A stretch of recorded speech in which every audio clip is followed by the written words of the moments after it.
I am in Houston, Texas, the heart of the energy industry of the United States and the heart of the oil patch. We've been invited here to Big Think to ask provocative questions, we were told, to seek answers to some of the bigger issues that face the planet. We are here for the first of a series of discussions. Actually, there will be tonight and then 2 discussions tomorrow, presented by Big Think and sponsored by Shell on the topic of our energy future. There's a $10 million prize being offered for new alternative fuels that can operate in a more efficient way and deplete our need for fossil fuels, at the same time perhaps do CO2 remediation. I think that's very exciting. Wouldn't you like to be part of a team that is the team that puts in a scaled-up algae farm using our warm water? We pay for it, we prove we can scale it up, and they pay us $10 million. That's more than we expect to get, isn't it, normally? That would be a dream, and it's not an inconceivable dream. I mean, somebody is going to get that prize, and it might as well be us.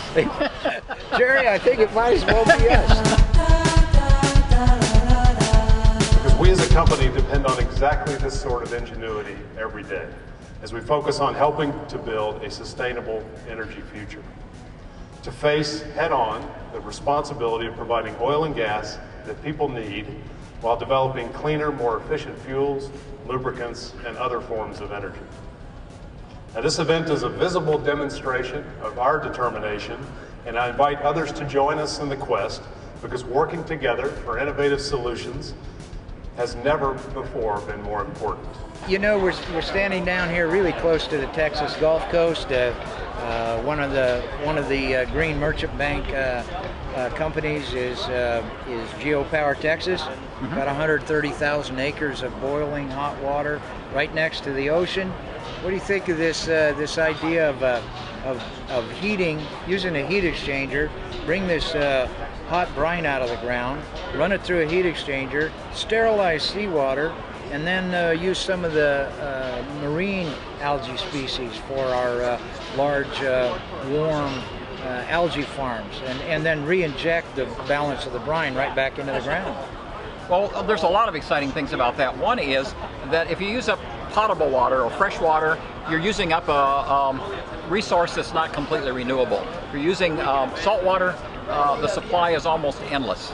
And so that's great. Also, the land down in South Texas, many of it's not used for anything else. Much of it's not used for anything else. It's wonderful, I think, when you have the geothermal available, you have the salt water available, and then you have all this land that isn't being used really for anything else to do this. So it's probably an ideal place to start.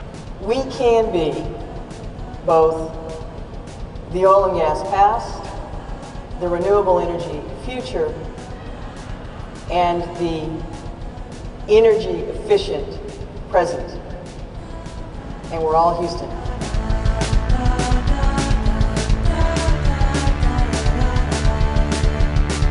Last night was a wonderful discussion about incentives, and we talked about, and I fully support the concepts of incentives and policies, but when directed to all of you, are you going to start to include in your comments and your presentations the idea, aside from financial and operational and policy incentives, the concept that it's just the right thing to do? It's not a question, it's a statement, and we agree.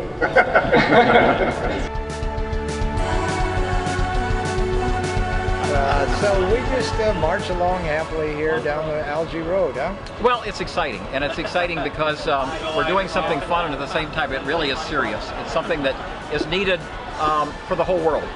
Not just to make money for someone, but because it's going to be badly needed. The oil supply, we all know, is running out. There's lots of coal left. We know that's not a clean technology. We know that doesn't do anything for the CO2 problem. Yeah.